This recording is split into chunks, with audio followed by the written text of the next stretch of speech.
السلام علیکم ورحمۃ اللہ وبرکاتہ۔ اس ویڈیو میں آپ کو کچھ ایسی دعائیں بتاؤں گا جس کا تقریباً ہر انسان کو روزانہ پلا پڑتا ہے۔ سب سے پہلے سونے کی دعا، دائیں رخسار پر ہاتھ رکھ کر کعبے کی طرف منہ کر کے لیٹ جائیں اور یہ دعا پڑھیں، اللہم بسمک اموت و احیا۔ اس کے بعد جتنی مرضی رات کو کروٹیں بدلیں، بس شروع اس طرح کرنا ہے، ٹھیک ہے۔ اب بیدار ہونے کی دعا یعنی جاگنے کی دعا، الحمدللہ الذی احیانا بعد ما اماتنا والیہ النشور۔ ایک اور دعا، لا الہ الا اللہ وحدہ لا شریک لہ لہ الملک ولہ الحمد وہو علی کل شیء قدیر، سبحان اللہ والحمد للہ ولا الہ الا اللہ واللہ اکبر ولا حول ولا قوۃ الا باللہ العلی العظیم۔ سنن ابن ماجہ میں پورا تیسرا کلمہ ہے اور کئی کتابوں میں الا باللہ تک لکھا ہے، ٹھیک ہے۔ تو جس طرح مرضی آپ پڑھ لیں۔ تو آخر میں اس دعا کے بعد کہنا ہے رب اغفر لی۔ تو اس کے بارے میں آتا ہے کہ اس دعا کے پڑھنے کے بعد بندہ کوئی بھی دعا کرے تو قبول ہوتی ہے، اور کچھ علماء کے نزدیک یہ ہے کہ یہ دعا پڑھے، پھر اس کے بعد وضو کرے، پھر فجر کی نماز پڑھے، اس کے بعد دعا کرے تو قبول ہوتی ہے۔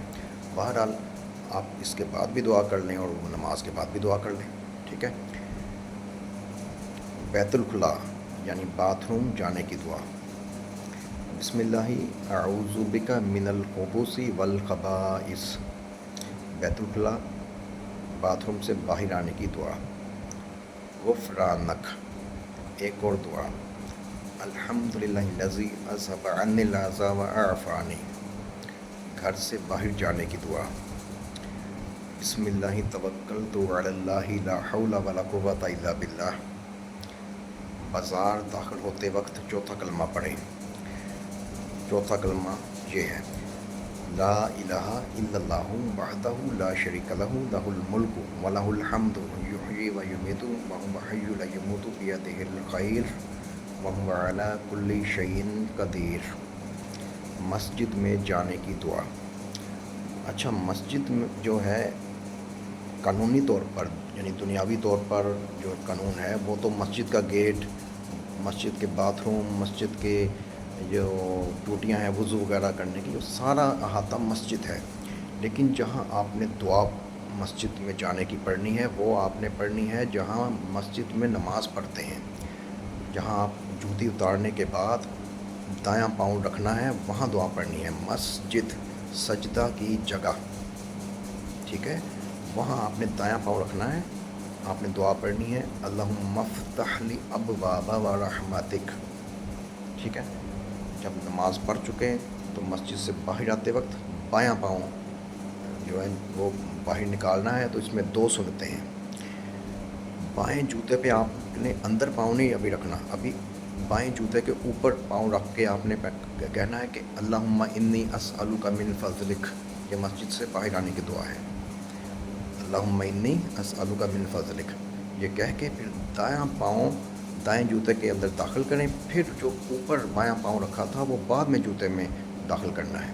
یہ دو سنتیں آپ کی پوری ہو جائیں گی، مسجد میں باہر پاؤں رکھنے کی بھی اور جوتا پہننے کی بھی، ٹھیک ہے۔ اب ہے گھر آنے کی دعا، اللہم انی اسألک خیر المولج و خیر المخرج، بسم اللہ ولجنا وعلی اللہ ربنا توکلنا۔ اس دعا کے پڑھنے کے بعد گھر والوں کو سلام کریں، السلام علیکم ورحمۃ اللہ وبرکاتہ۔ اب ہے کھانے پینے کی دعائیں۔ کھانا کھانے سے پہلے ہاتھ دھوئیں، کسی تولیے یا کپڑے سے پوچھنا نہیں، بسم اللہ الرحمن الرحیم پڑھ لیں۔ بیٹھ کے کھائیں تو بہت اچھا ہے، چادر بچھا کے زمین پہ کھائیں، بہت اچھی بات ہے سنت کے مطابق، نہیں تو مجبوریاں ہیں آج کل تو چلیں کرسی پہ بیٹھ جائیں۔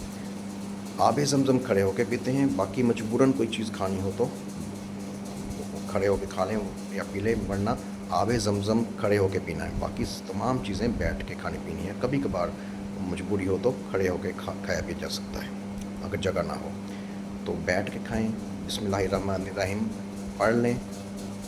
حضور صلی اللہ علیہ وسلم جب کھانا کھاتے تھے تو شہادت کی انگلی، بڑی انگلی اور انگوٹھا، عام طور پر یہ تینوں انگلیاں یوز کرتے تھے، استعمال کرتے تھے، اور پھر اس کے بعد اس کو چاٹ لیتے تھے۔ ویسے تو اگر آپ پانچوں انگلیوں سے بھی کھانا چاہیں تو گناہ نہیں ہے، کھا سکتے ہیں مجبوراً، اگر کئی بار عادت ہوتی ہے کھایا جا سکتا ہے، لیکن جو سنت کے مطابق مشہور یہ ہے کہ آپ صلی اللہ علیہ وسلم تین انگلیوں سے جو ہے کھاتے تھے، اور بعد میں کھانا کھانے کے بعد چاٹ لیتے تھے، اور پلیٹ بالکل صاف کرتے تھے، ضائع نہیں کرتے تھے۔ کھانا کھانے کے آداب ہیں، کٹھے بیٹھیں اور منہ سے آواز نہیں آنی چاہیے، لقمہ چھوٹا لیں، ٹھیک ہے، تاکہ اور کھانا کھانے کے دوران کوشش کریں باتیں نہ کریں، لوگ بزنس کی باتیں کر رہے ہوتے ہیں، 2 منٹ صبر نہیں ہوتا۔ تو بہرحال اچھا، اب کھانا کھانے کی اور کھانے پینے کے بعد کی 3 دعائیں میں آپ کو بتا دیتا ہوں۔ الحمدللہ الذی اطعمنا و سقانا و جعلنا مسلمین۔ ایک اور دعا، الحمدللہ الذی اطعمنا و سقانا و جعلنا من المسلمین۔ مسلمین اور من المسلمین کا فرق ہے 2 دعاؤں میں۔ ایک اور دعا، الحمدللہ الذی اطعم و سقا و صبغہ و جعل لہ مخرجا۔ دودھ پینے کے بعد کی دعا، اللہم بارک لنا فیہ و زدنا منہ۔ وقف کریں گے تو من، اللہم بارک لنا فیہ و زدنا منہ بھی کہہ سکتے ہیں، من بھی، ٹھیک ہے۔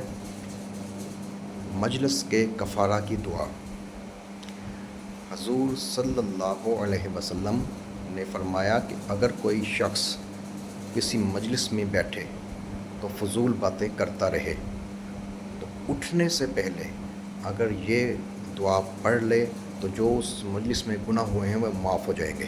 وہ دعا یہ ہے مجلس کے کفارہ کی دعا۔ اس کے الفاظ سن لیں، جس کو آتی ہے پڑھا کریں، جس کو نہیں آتی دیکھ کے پڑھ لیں، یاد کر لیں۔ سبحانک اللہم و بحمدک، اشہد ان لا الہ الا انت، استغفرک و اتوب الیک۔ یہ مجلس کے کفارہ کی دعا ہے۔ جب بھی گفتگو کریں بعد میں یہ پڑھ لیا کریں، اپنا اصول بنا لیں، عادت بنا لیں۔ انشاءاللہ گناہ اول تو کرنے نہیں چاہیے، اگر ہوں گے بھی، کوئی چغلی کوئی ہو جاتا ہے بندے سے تو وہ معاف ہو جاتے ہیں۔ اب ہے مصیبت زدہ کو دیکھ کر پڑھنے کی دعا۔ حضور صلی اللہ علیہ وسلم جب کسی مصیبت زدہ کو دیکھتے، کوئی مشکل میں ہے، مصیبت میں ہے، تو یہ دعا پڑھتے، الحمدللہ الذی عافانی مما ابتلاک بہ وفضلنی علی کثیر ممن خلق تفضیلا۔ اس کا مطلب ہے کہ اے اللہ، تیرا شکر ہے کہ تو نے مجھے اس تکلیف سے بچایا جس میں تو نے اس کو مبتلا کیا، اور مجھے فضیلت عطا کی اکثر مخلوق پر۔ اللہ اکبر، کیا خوبصورت دعا ہے۔ تو یہ دعا کسی بھی مصیبت زدہ کو دیکھ کے پڑھا کریں، یاد کر لیں۔ اور اگر اس میں ایک چیز کا خیال رکھنا ہے علماء کرام کے نزدیک، جس میں جو سب سے اہم چیز ہے، کسی کے مصیبت زدہ کو دیکھا وہ یہ نہ سمجھے کہ مجھے کم تر سمجھا ہے، اس کے سامنے نہ پڑھیں، اس کو آواز نہ جائے، اس کو ذرا ایک خیال کرنا ہے، ٹھیک ہے۔ تو اللہ کا شکر ادا کرنا چاہیے کہ ہم لوگ جو بالکل ٹھیک ہیں، تو اللہ کا بڑا شکر ہے۔ تو یہ کچھ دعائیں تھیں، ویسے تو بہت سی دعائیں ہیں، تو یہ ہر انسان کا اس دعاؤں سے روزانہ پالا پڑتا ہے۔ تو یہ دعائیں زیادہ سے زیادہ آپ لوگوں کو بتائیں، شیئر کریں، اپنی دعاؤں میں یاد رکھیں۔ انشاءاللہ اگلے ویڈیو میں پھر حاضر ہوں گا۔ السلام علیکم ورحمۃ اللہ وبرکاتہ۔